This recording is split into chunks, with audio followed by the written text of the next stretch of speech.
আসসালামু আলাইকুম। আজকে আপনাদেরকে দেখাচ্ছি আমাদের সেই 11টি বাচ্চা। 11টি বাচ্চার কিন্তু একটু খেয়াল করে দেখেন যে কিছু বাচ্চার ঠান্ডা লেগে আছে। আপনারা একটু ভিডিওর ভিতরে খেয়াল করে দেখতে পারবেন যে তাদের ঠান্ডা লেগে আছে। দেখেন তাদের যে মুখটুক একটু ফোলা দেখা যাচ্ছে আর আমাদের যে খাবার খাচ্ছে যে ছোট্ট বাচ্চাটা একটু খেয়াল করে দেখেন। এই ছোট্ট বাচ্চাটার কালো কালা যেটা এটার কিন্তু একটু ঠান্ডা বেশি লেগে আছে। আর আমাদের পিছনে আরেকটা কালো আছে যেটার নাক মুখ ফুলে আছিল ওইটা একটু কমছে, কমার পরেও কিন্তু ওইটারও একটু ঠান্ডা লেগে আছে। আর আমাদের এখানে মোট মুরগ পেয়েছি আমরা 3টা। এই মুরগগুলা কিন্তু একটু সুন্দর সবল থাকে, একটু পুক্তা, একটু বড় সড়ো থাকে। কিন্তু এই যে বাচ্চাটা আছে এই বাচ্চাটা যেগুলা ছোট মানে এগুলা কিন্তু মুরগির বাচ্চা, এগুলা হয়েছে একটু ছোট সাইজের। এই ছোট সাইজের যে মুরগিটা আছে এইগুলা কিন্তু মানে ঠান্ডা লেগে থাকে। এখন আমাদের এই ঠান্ডার জন্য আমরা কি প্রয়োগ করতে পারি? শুধু বড় মুরগি নয়, শুধু ছোট মুরগি নয়, সকল ধরনের সকল সাইজের মুরগিকে কিন্তু আপনারা এই ইরিকুট বেডটা ঠান্ডার জন্য প্রয়োগ করতে পারেন। আজকে কিন্তু বাহিরে প্রচন্ড পরিমাণে ঠান্ডা, এর জন্য ওদেরকে ছাড়ি নাই, না ছেড়ে ওদেরকে আটকে রেখে এখন খাবার দিয়েছি সকালবেলা। তো সকালবেলা খাবার দেওয়ার সাথে সাথে দেখি ওরা একটু কাশতেছে, কারণ কালকে বিকাল থেকে কিন্তু একটু ঠান্ডা বেশি পড়ছে, যার কারণে ওদেরকে বিকালে যখন আমি মাটিতে ছাড়ছিলাম, মানে ছাড়া ছিল মাটিতে, হয়তো তখন একটু ঠান্ডা লেগে গেছে। মাটি থেকে কিন্তু প্রচন্ড পরিমাণে ঠান্ডা উঠে, আপনারা অনেকে জানেন, দেখবেন আপনাদের পাটা একটু ঠান্ডা হয়ে গেছে। আর আমরা তো কাপড় টাপড় স্যান্ডেল মেন্ডেল পরে থাকি, জুতো পরে থাকি, যার কারণে কিন্তু আমাদের এরকম ঠান্ডা লাগে না। আর মুরগি তো একদম খালি পায়ে, যার কারণে কিন্তু ওদের ঠান্ডা লাগার আশঙ্কাটা বেশি থাকে। আমরা কি করি, মশারি নিচে ওদেরকে কিন্তু মাটিতে ছেড়ে রাখি, কারণ খাঁচার ভিতরে দেখেন, আপনারা একটু খেয়াল করে দেখেন যে অল্প একটু খাঁচা, 1-1.5 ফুটের মতো খাঁচা, আর উচ্চতা হবে 2 ফুটের মতো, আর পাশে হবে 1.5 ফুট, এরকম আর কি। এরকম একটা খাঁচার ভিতরে কিন্তু আমরা 11টা মুরগি রেখে দিয়েছি। এই 11টা মুরগি কিন্তু আমাদের খামারের প্রথম একটা বেচ আর কি। এটা থেকে কিন্তু আমরা আমাদের খামারে বাচ্চা উৎপাদন করা আস্তে আস্তে শুরু করে দিয়েছিলাম। এখন এই 11টি বাচ্চা থেকে কিন্তু আমরা মুরগ পেয়েছি হচ্ছে কয়টা, 3টা মুরগ পেয়েছি, আর বাকি সবগুলা কিন্তু হয়ে যাবে মুরগি। এর ভিতরে দেখতেছেন কিছু আছে ছোট আর কিছু আছে বড়। এখন যেগুলো ছোট ওইগুলো কিন্তু ছোটবেলা থেকে ধরেন খাবার দাবার কম পাইছে, আলো কম পাইছে, তাপ কম পাইছে, ওদের পুষ্টিগুণ ওইরকম ভাবে হতে পারেনি, আর যার কারণে ওদের সাইজটা ওইরকম বড় হতে পারেনি। আর মুরগি বেশিরভাগ কিন্তু মুরগি যে বাচ্চাগুলো হয় ওইগুলো একটু সাইজে ছোটই থাকে, আর মুরগের যে বাচ্চাগুলো হয় ওইগুলো সাইজে বড় হয়ে যায়। আর আমাদের এখানে কিন্তু এখন থেকে বেচের ভিতরে যেগুলো দেখতাছি সবগুলাই কিন্তু বেশিরভাগ মুরগি বেশি, মুরগ কম। আর যদি মুরগ বেশি থাকতো তখন কিন্তু মনে করেন 4 মাসের ভিতরে কিন্তু ওরা 1 কেজিতে পরিণত হয়ে যেত। ওদেরকে ধরে আজকে খাওয়াই নেই, যেহেতু ওরা খাঁচার ভিতরে আটকানো, ওদেরকে আর ধরিনি, যার কারণে ওদের যে পানির পাত্রটা আছে এই পানির পাত্রটার ভিতরে ইরিকুট বেড যে ওষুধটা আছে এটা দিয়ে রাখছি। এটা ঠান্ডার জন্য খুবই উপকার। আর বাচ্চাগুলোকে নয়, আমি কিন্তু বড় বড় মুরগি এবং কবুতরগুলোকে ইরিকুট বেডটা খাওয়াই ঠান্ডার জন্য। এখন বর্তমানে চলতেছে পৌষ মাসের শীত, এই পৌষ মাসের শীতের ভিতরে আপনারা এই ইরিকুট বেডটা এনে রাখবেন। আর এই ইরিকুট বেডটা সব সময় কালের জন্য আপনারা বাড়িতে রাখবেন। যারা ছোট খামারি এবং বড় খামারি, যারা ছোট খামারি আছেন তাদের কিন্তু এই ওষুধটা খুবই প্রয়োজন। এই ইরিকুট বেডটা হচ্ছে মাত্র আপনারা 45 টাকা দিয়ে পশু ফার্মেসি পেয়ে যাবেন। এই ইরিকুট বেডটা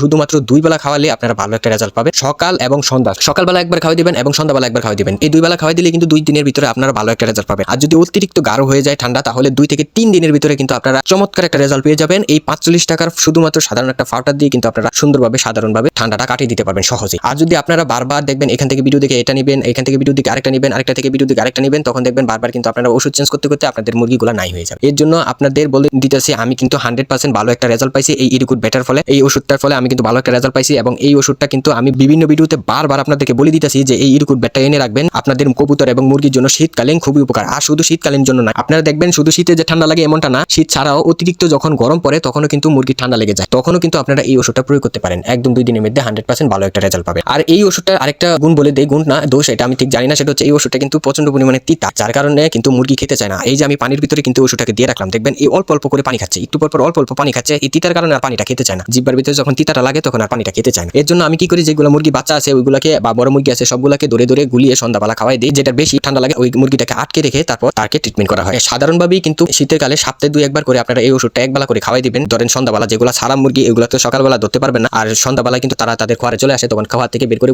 আপনারা সিরিঞ্জের মাধ্যমে খাওয়াই দিবেন। দেখবেন মাশাআল্লাহ সুস্থ থাকবে, মানে শরীরটা একটু হিট থাকবে, গরম থাকবে। এই ঠান্ডার ভিতরে কমন যেই বিষয়টা মুরগির জন্য, ঠান্ডার জন্য কমন বিষয়টা হচ্ছে নাক মুখ দিয়ে পানি পড়া, নাক মুখ ফুলে যাওয়া, আর যে মলদার আছে ওই জায়গা দিয়ে পানি পড়া। এই 3টা বিষয় হচ্ছে আমাদের খামারে এখন আমি পেয়েছি। এই 3টা বিষয় কিন্তু এই ঠান্ডার জন্য লেগে থাকে। এই ঠান্ডাটা কমানোর জন্যই কিন্তু আপনারা এই ওষুধটা ব্যবহার করবেন। আমাদের এই মুরগির বাচ্চা ওরা যখন একদম ছোট বয়স থেকে একদম বড় হয়েছে, এই পর্যন্ত যখন বড় হয়েছে তত দিন পর্যন্ত বারবারই কিন্তু ঠান্ডা লাগে। আপনারা যারা ছেড়ে মুরগি পালন করে তারা কিন্তু জানেন, আমি কিন্তু এগুলো ছাড়ি না বলতে কি মাটির ভিতরে ছেড়ে রাখি মশারির তলে, তখন কিন্তু মাটির ভিতরেই থাকে, তখন হালকা পাতলা একটু ঠান্ডা লাগে, তখন আমি বারবার কিন্তু এই ওষুধটা প্রয়োগ করি। আমি 100% বারবার ভালো একটা রেজাল্ট পাচ্ছি। আর এই ভালো একটা রেজাল্টের কারণে কিন্তু আপনাদেরকে জানাচ্ছি যাতে আপনাদের উপকার হয়। অনেকেই কিন্তু ভাই কমেন্ট করছেন যে ঠান্ডার জন্য কোন ওষুধটা প্রয়োজন, কোন ওষুধটা প্রয়োজন। আমি কিন্তু বারবার বিভিন্ন ভিডিওর ভিতরে আপনাদেরকে বলে দিচ্ছি যে এই ইরিকুট বেডটা খাওয়াতে পারেন, ইরিকুট বেডটা খাওয়াতে পারেন, ইরিকুট বেডটা খাওয়াতে পারেন, শুধুমাত্র ঠান্ডার জন্য, অন্য কোনো অসুখের জন্য না।